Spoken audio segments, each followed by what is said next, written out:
E hoje no Cena TV, uma grande entrevista. Éder, da seleção masculina de vôlei. Bora pro bloqueio. Vai.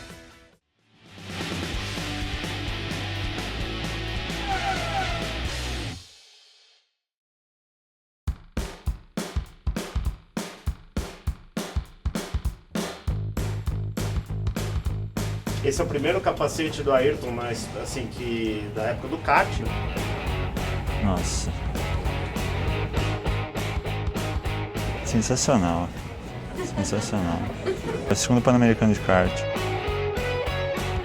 Você nasceu em 83, certo? Sim. Então Ayrton Senna, campeão da temporada de 83 da Fórmula 3 britânica.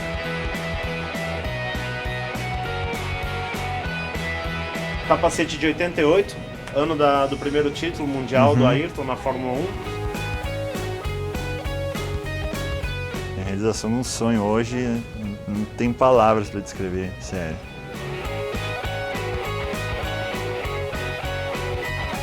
Eu ainda estou achando que no final eles vão sortear um dos capacetes para lembrar de recordação. Estou nessa esperança. Esse troféu que o Ayrton levantou em 1991, primeira vitória dele na Fórmula 1 aqui no GP Brasil, ergueu esse troféu aí.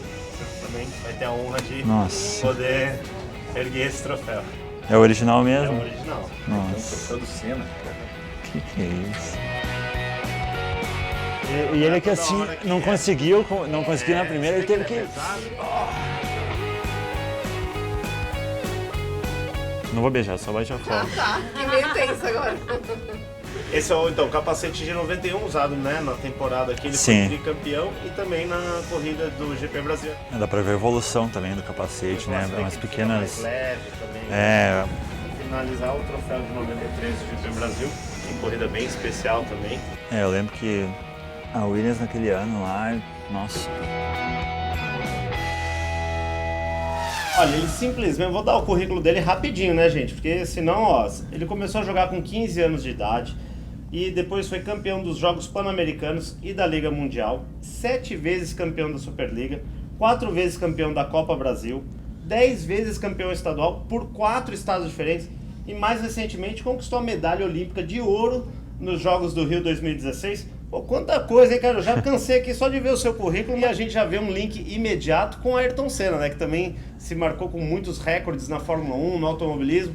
Então conta pra gente como é que você se inspirou no Ayrton e essa ligação de uma carreira tão vitoriosa sua no vôlei e do Ayrton nas pistas. Uma coisa que eu tenho a dizer sobre o Ayrton Senna que sempre foi meu grande ídolo, né? Meu ídolo indiscutível desde criança. Eu assistia muito a Fórmula 1, então ele me inspirou desde muito cedo, né? A dedicação, inspiração dele, determinação, raça, garra, foco. É um cara que tem todas as características de um ídolo, né?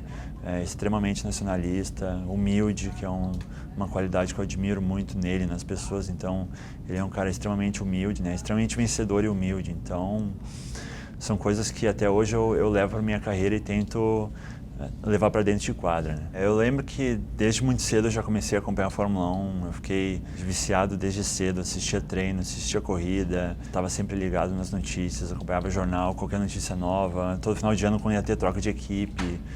Então eu sempre me apaixonei muito cedo pela Fórmula 1. Quando eu podia assistir na TV, se não estava em casa, estava fora de casa, eu via no rádiozinho do Fusquinha do meu pai. Sensacional. Então eu sempre achava alguma forma de estar ligado, estar conseguindo acompanhar. E hoje eu tive a realização de um sonho, né, estar aqui. Vamos falar a verdade, você já queria ser atleta, lógico, né, para o cara estar numa Olimpíada, ganhar uma medalha de ouro, a gente sabe que tem que ter uma dedicação desde lá, mas não teve nem um pouquinho de vontade de ser piloto, porque com esse seu tamanho aí ia ser difícil, né? Vontade todo mundo tem, né? Ainda mais tendo o Ayrton Senna como ídolo, mas, né, com o meu tamanho, eu acho que... Qual é a altura? 2,05 m. 2,05 m, né, pessoal? Acho que não ia caber muito nessa McLaren aí, não. Talvez as duas pernas coubessem, mas um mais do que isso não ia dar. Foi uma coisa que sempre gostei, mas infelizmente, né, ou felizmente, por outro lado, eu cresci bastante e consegui aproveitar isso no vôlei. e consegui ano passado, né, realizar esse sonho de ser campeão olímpico aí junto com o Brasil. Vocês receberam essa pulseira que é no pulso do Brasil, né? Eu estou usando aqui, também você está usando, e ela fala justamente sobre a dificuldade que foi essa vitória em 91, essa superação do Ayrton, que ele vai ter que dar, ele mesmo narrando, né? Você põe um aplicativo assim, acho que é quem tem a oportunidade de ter essa pulseira que está na Ayrton Senna Shopping, mas se você não tem, corre lá, porque é fantástico.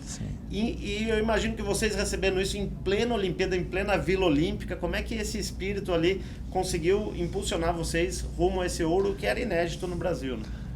Eu lembro muito bem, a gente estava treinando num ginásio de treino, né, não no Maracanãzinho, porque os horários lá eram restritos, então a gente estava treinando num ginásio próximo à Vila. E acabou o treino, eu lembro que foi alguém do instituto lá, entregou para nossa supervisora as pulseirinhas, e eu falei, nossa, na hora eu falei, cara, que legal e tal. E a gente chegou na Olimpíada muito confiante, a gente sabia que ia ser uma Olimpíada muito equilibrada, mas a gente chegou bem, a gente fez uma Liga Mundial boa, então a gente estava muito confiante. Então foi um baque para a gente perder aqueles 2 jogos e estar com a classificação em risco, né? A gente podia sair da Olimpíada no Rio sem nem ter classificado para a segunda fase, sabe? Que ia ser um marco negativo, o pior desempenho de todos os tempos do vôlei nacional. Então, a gente não queria isso, a gente não merecia isso, acima de tudo.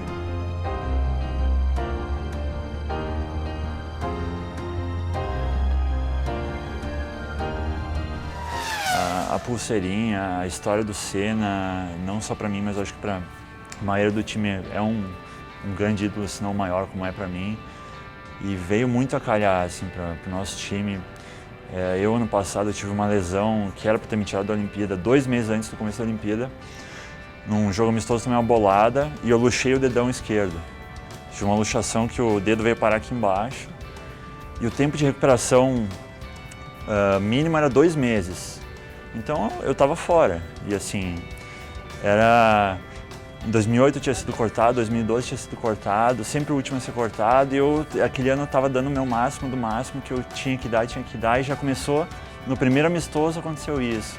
Aí eu falei com o médico, ele falou, você pode voltar a luxar, pode ser que com sequelas, de repente você possa até perder o movimento do dedo se voltar a luxar de novo, e eu tinha que achar alguma forma, não ia desistir do meu sonho, logo uma primeira dificuldade que apareceu, mas uma grande dificuldade. E eu achei uma forma de fazer uma bandagem com esparadrapo, até foi a ideia da minha esposa, de prender o dedo, como ele estava luxado, eu prendi ele no resto da mão, e dessa forma ele não tinha muito pouca chance de voltar a luxar. E com 1 semana eu já voltei a treinar, e dor absurda, foi assim uma coisa que todo mundo viu essa superação, inclusive o próprio Bernardo, e acho que isso, a partir desse momento, de repente algo mais que faltava, eu fui conquistando nessa superação, e a hora que eu recebi a pulseira, eu vi as escritas dentro, né, superação, garra, determinação, acho que veio muito a calhar comigo, né, com a minha vitória pessoal, e com o momento que o time estava precisando ali na própria Olimpíada, nos 4 anos do ciclo, que foi um ciclo muito vencedor, mas que sempre chegava nas finais, o time chegava no topo, mas não ganhava. Então, a Olimpíada foi a superação do time inteiro.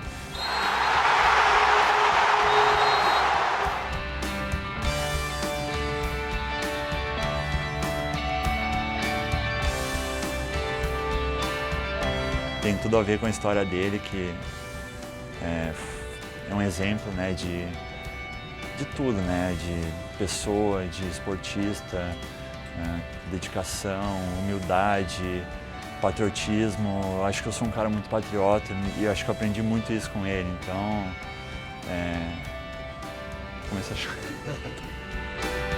2 semanas depois da lesão foi o primeiro jogo, primeiro fim de semana de jogos da Liga Mundial. Eu joguei contra os Estados Unidos, aqui no Rio, e a gente conseguiu uma vitória belíssima, e acho que foi um dos meus melhores jogos na seleção. Eu até fiz 5 pontos de bloqueio nesse jogo, e os 5 pontos pegaram no dedo.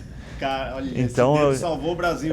Então, a bola batia e eu saí gritando de dor e de prazer pelo ponto, né? Eu ainda brincava, não, bate mais, que vai ser ponto nosso. E no calor do jogo tem isso, né? Você meio que, assim, não por mais que esteja doendo, você esquece. Eu acho que, com certeza, com a Ayrton foi isso. Com a sexta marcha ali, ele entra numa outra dimensão, né? Nessa coisa da dor, né? A gente sabe, Interlagos, né? Tem várias curvas de baixa velocidade, imagina ele só com a sexta marcha, o esforço que ele teve, né? Tanto que ele quase não conseguiu erguer o troféu no final, né?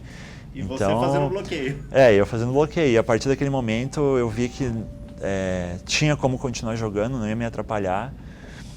Então eu enfaixei até o final da Olimpíada para depois tratar e deu tudo certo, consegui minha vaga e conseguimos esse inédito ouro olímpico no Brasil, né? Que o primeiro ouro olímpico, né, acho que não é uma coincidência também, veio na época do Ayrton, né, em 92, né, que era uma geração fantástica também, e foi com certeza naquela época mesmo, já conversando com outros jogadores, que eles faziam esse paralelo, né, porque o vôlei também é um esporte de, claro, tem a força física, mas é muita precisão, é muita técnica, sim, tática, né, vocês ali no jogo tem que ter muito preparo psicológico para vocês estarem numa decisão, como você falou, numa oitavas de final ali contra a França, vocês tiveram que ter uma calma muito grande, como o Ayrton tinha que ter para pilotar esses carros a 300 km por hora, né?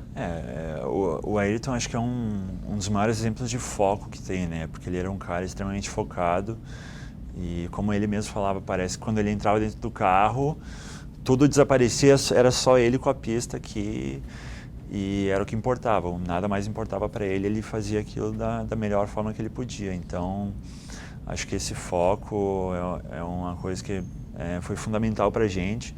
Acho que muita gente ficava preocupada com isso por ser no Brasil, muita distração, muito assédio da imprensa, de fãs, mas é uma coisa que eu não me preocupava, assim, era uma coisa que muita gente de fora falava, mas acho que o nosso grupo estava muito consciente disso e sabia que não ia se deixar influenciar por isso, todo mundo estava muito focado no nosso objetivo. Tem alguma corrida assim especial que quando você conta, você fala, essa eu lembro direitinho onde eu estava fazendo as coisas?